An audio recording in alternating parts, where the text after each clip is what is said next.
अस्सलाम वालेकुम।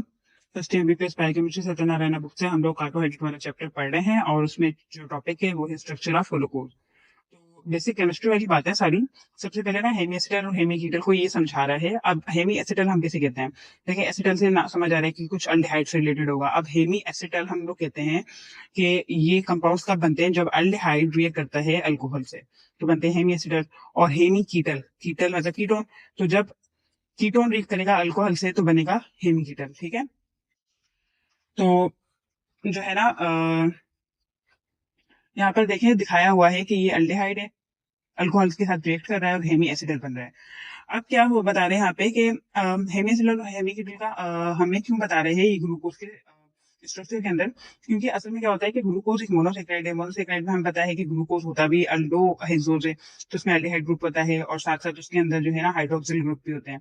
तो ये होता है कि मोनोसेक्राइड के अंदर जो हाइड्रोक्सिल ग्रुप होते हैं ना वो उनके खुद के ही एल्डिहाइड या कीटो ग्रुप से रिएक्ट करके और हेमी एसिडल और हेमी कीटल बनाते हैं। ठीक है, आप बताया हुआ है कि एल्डिहाइड ग्रुप जो है वो ग्लूकोज का C1, ठीक है, C1 पे एल्डिहाइड ग्रुप है, वो रिएक्ट करता है अल्कोहल ग्रुप C5 के साथ। मतलब C5 कार्बन पे जो अल्कोहल ग्रुप होगा उसके साथ C1 कार्बन का एल्डिहाइड ग्रुप रिएक्ट करेगा और बनाएगा साइक्लिक हेमी एसिडल। ठीक है, जिनको हम लोग अल्फा और बीटा कहते हैं। अब अल्फा और बीटा क्या भला है वो भी मैं आपको बताती हूँ कि क्या कहते हैं, कैसे कहते हैं।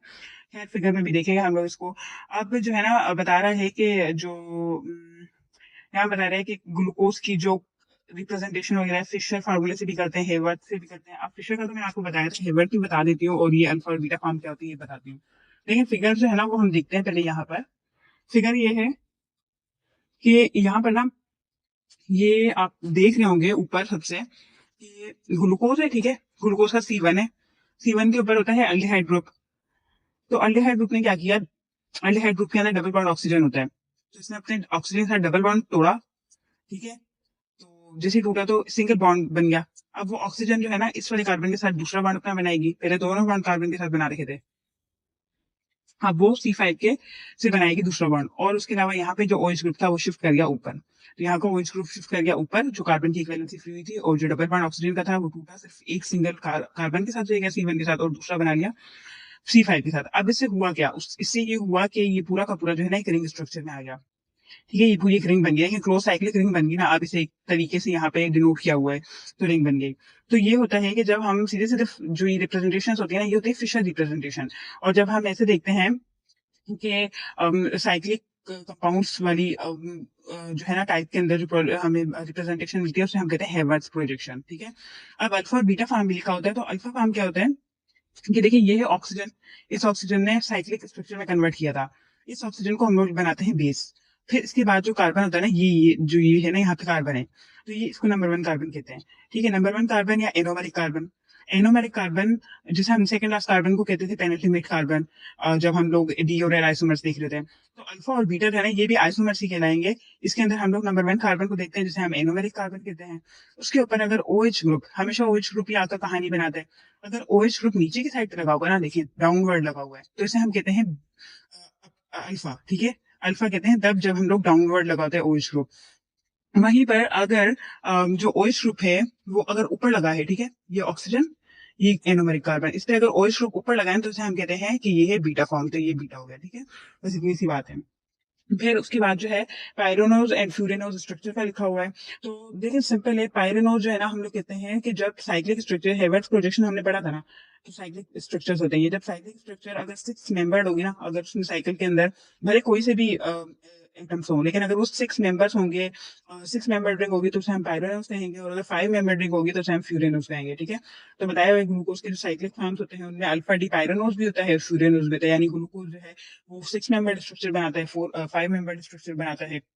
फिर उसके बाद जो है यहाँ पर एनोमर्स का बताया हुआ है, मीटर रोटेशन का बताया हुआ है। तो एनोमर्स जो होते हैं ना, मैंने आपको एनोमेरिक कार्बन के बारे में बताया था। ठीक है, तो एनोमर ना हम एनोमेरिक कार्बन की बेसिस पे जो आइसोमर्स बनते हैं ना उन्हें कहते हैं एनोमर्स। ठीक है, तो अल्फा और बीटा साइक्लिक फॉर्म है, ये हमने देखे थे, मैं आपको ये समझाया था अभी कि ये जो है फर्स्ट कार्बन पे बनते हैं, एनोमेरिक कार्बन पे बनते हैं। तो ये अल्फा और बीटा साइक्लिक फॉर्म जो है क्या बनाते हैं, ये एनोमर्स बनाते हैं, ठीक है। और वो कैसे अल्फा के अंदर डाउनवर्ड लगा होता है OH ग्रुप और बीटा में अपवर्ड लगा होता है, ये भी मैं बता चुकी हूँ। अब बताया हुआ है कि ये ना जो एनोमर्स होते हैं ना, ये C1 कार्बन होता है ना, उसकी बेसिस पे एक दूसरे से मुख्तलिफ होते हैं, बाकी तकरीबन सेम होंगे।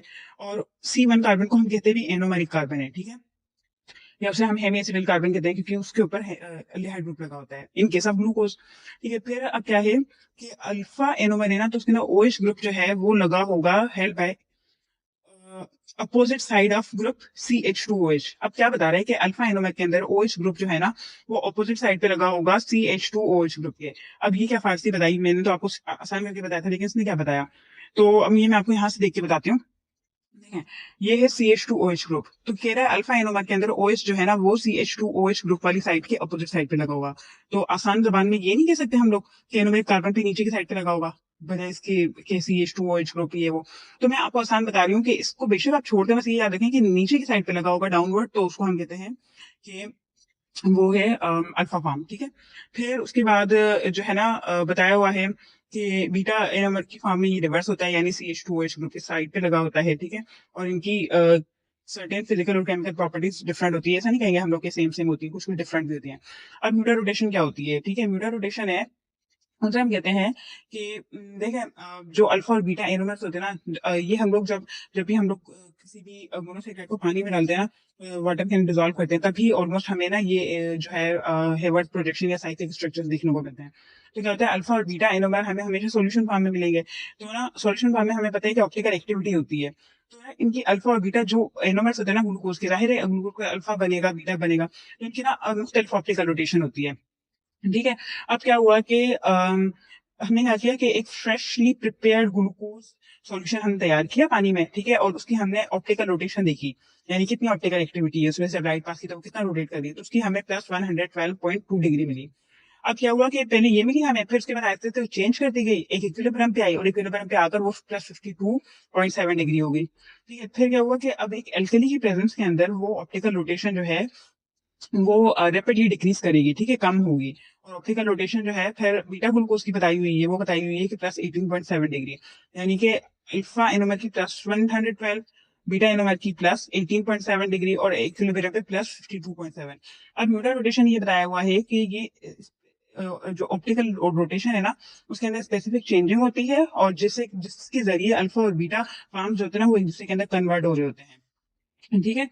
तो अब जो है ना बताया हुआ है कि एक दूसरे में कन्वर्ट होते हैं, फिर एक इक्विलिब्रियम पे आ जाते हैं, मतलब देखें अल्फा ग्लूकोज है ये, ठीक है, ये बीटा है, ये आपस में इनकी इंटर कन्वर्जन चल रही है और इक्विलिब्रियम मिक्सचर भी बना रहे हैं, यानी इक्विलिब्रियम स्टेट में भी आ रहे हैं। तो इनकी स्पेसिफिक ऑप्टिकल रोटेशन दोनों की बताई हुई है, और जो है इक्विलिब्रियम पे भी जो है वो बताई हुई है। अब ये बता रहा है कि जो जब इक्विलिब्रियम है ना, जब हम लोग इक्विलिब्रियम पे देखते हैं तो हमें ना बीटा एनोमर जो है उसका 63% मिलता है, यानी वो ज्यादा मिल रहा है, और 36% अल्फा एनोमर का मिलता है ग्लूकोज के। तो अल्फा एनोमर कम है। अब वो क्यों कम है, क्योंकि अच्छा 1% ओपन चेन की फॉर्म में मिलता है हमें, साइक्लिक स्ट्रक्चर में नहीं मिलता। अब बता रहे हैं कि बीटा फॉर्म जो है ना वो बहुत स्टेबल होता है, ठीक है, सॉल्यूशन के अंदर, और अल्फा बीटा जो है ना ये आपस में इंटर कन्वर्टेबल है, ठीक है, और इस वजह से ही इनकी परसेंटेज भी बीटा की ज्यादा होती है।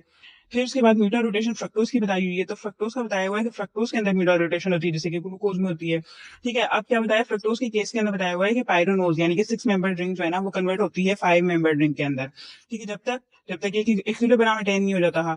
अब क्या होता है, फ्रक्टोज की जो ऑप्टिकल जो है ना रोटेशन होती है ना, -92 डिग्री होती है इक्विलिब्रियम पे, यानी जब इक्विलिब्रियम के अंदर पायरेनोज और फ्यूरेनोज फॉर्म आ जाएंगे ना, तो ये -92 डिग्री होगी, ठीक है। फिर उसके बाद है कि जो डेक्स्ट्रा रोटेटरी फॉर्म होता है सक्रोज और लीवर रोटेटरी फॉर्म होता है फ्रक्टोज का, ठीक है, वो जो है ना हम लोग सक्रोज वाले पार्ट के अंदर पढ़ेंगे, वो ये बताया हुआ है यहाँ पे। लेकिन सिंपली ये मतलब क्या बताया हुआ है कि जब हम लोग किसी भी मोनोसेक्राइड को हम लोग अक्सर फॉर्म में लेकर आते हैं ना, तो वो अपने अल्फा और बीटा फॉर्म में कन्वर्ट होता है, और फिर क्या होता है कि अल्फा और बीटा फॉर्म में कन्वर्ट हो रहा है, लेकिन इक्विलिब्रियम पे भी वो आएगा, ठीक है। अब दोनों फॉर्म्स की डिफरेंट जो है ना ऑप्टिकल एक्टिविटी होती है, तो वो इक्विलिब्रियम पे भी अटेन हो रहे होते हैं, फिर जो फॉर्म ज्यादा स्टेबल होता है वो हमें ज्यादा सोल्यूशन में दिखने को मिल रहा होता है। तो बस ऑप्टिकल वैल्यूज लिखी हुई है इनकी, और सिर्फ सिंपल केमिस्ट्री ये सारी की सारी, इसमें कुछ अभी तक जो है ना इतना कोई टिपिकल सा आया नहीं है, रट्टे वाली चीजें हैं मोस्टली, और कुछ कुछ कॉन्सेप्ट है तो वो समझ गए हैं हम लोग।